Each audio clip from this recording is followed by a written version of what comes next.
نحمده ونصلي على رسوله الكريم أما بعد فأعوذ بالله من الشيطان الرجيم بسم الله الرحمن الرحيم قال الله تبارك وتعالى في القرآن المجيد والفرقان الحميد إنما يخشى الله من عباده العلماء صدق الله العظيم قال النبي صلى الله عليه وسلم العلماء ورثة الأنبياء أو كما قال عليه الصلاة والسلام۔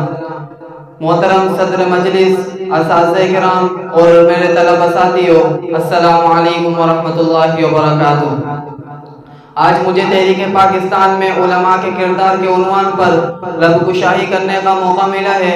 سامعین محترم، تحریک پاکستان کی قربانی ایمان و عزم کی ایک ایسی داستان ہے جس میں سب سے روشن کردار علماء کا ہے۔ جب مسلمان مایوسی کے اندھیروں میں گم تھے، ہندو اکثریت کے شور میں ان کی آواز دب چکی تھی، تب علماء نے مشعل راہ بن کر ان کا اصل مقام یاد دلایا۔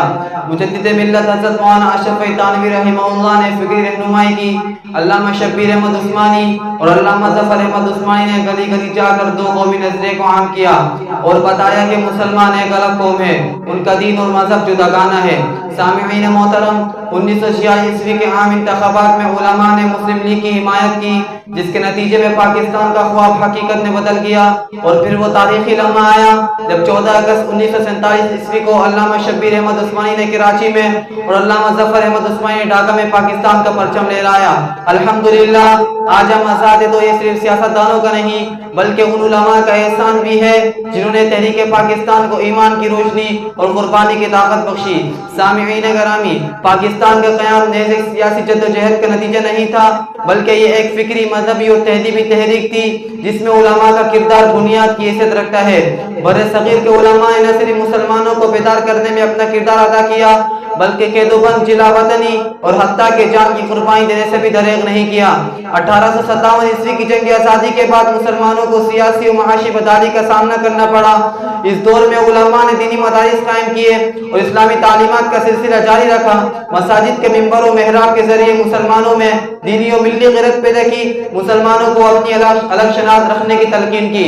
1949 عیسوی میں قرارداد مقاصد کی منظوری میں علماء نے ایک کردار ادا کیا جس میں پاکستان کو ایک اسلامی فلاحی ریاست بنانے کی بنیاد رکھی گئی۔ دستور ساز اسمبلی میں اسلامی دفعات کو شامل کرانے کے لیے علماء نے مسلسل جدوجہد کی۔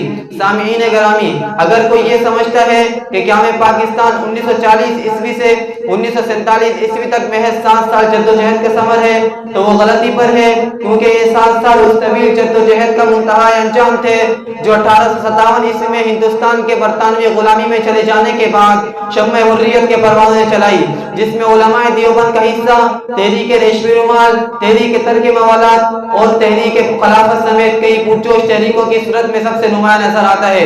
1940 عیسوی کی تحریک آزادی نیا موڑ لیتی ہے جب بات دو قومی نظریے اور متحدہ قومیت کی آتی ہے، تب علماء دیوبند دو صفوں میں پیش نظر آتے ہیں۔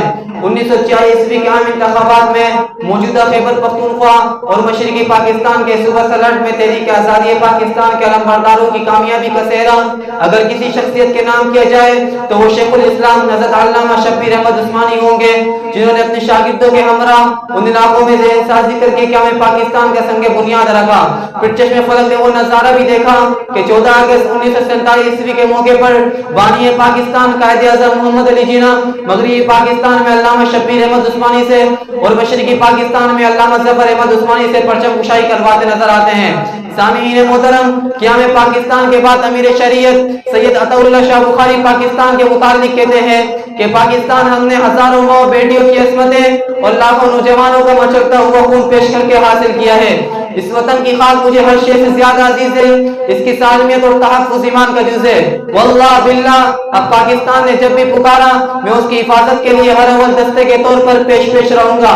اس کی طرف جو آنکھ اٹھے گی پھوڑ دی جائے گی، جو ہاتھ اٹھے گا کاٹ دیا جائے گا۔ میرا خون پہلے بھی تمہارا تھا، اب بھی تمہارا ہے۔ پاکستان کی حفاظت کے لیے کروڑوں عطا اللہ شاہ بخاری قربان کیے جا سکتے ہیں۔ میرے دوستو، ان علماء کرام کی قربانیوں کا نتیجہ ہے کہ آج یہ بڑے بڑے مدارس و مساجد قائم ہیں.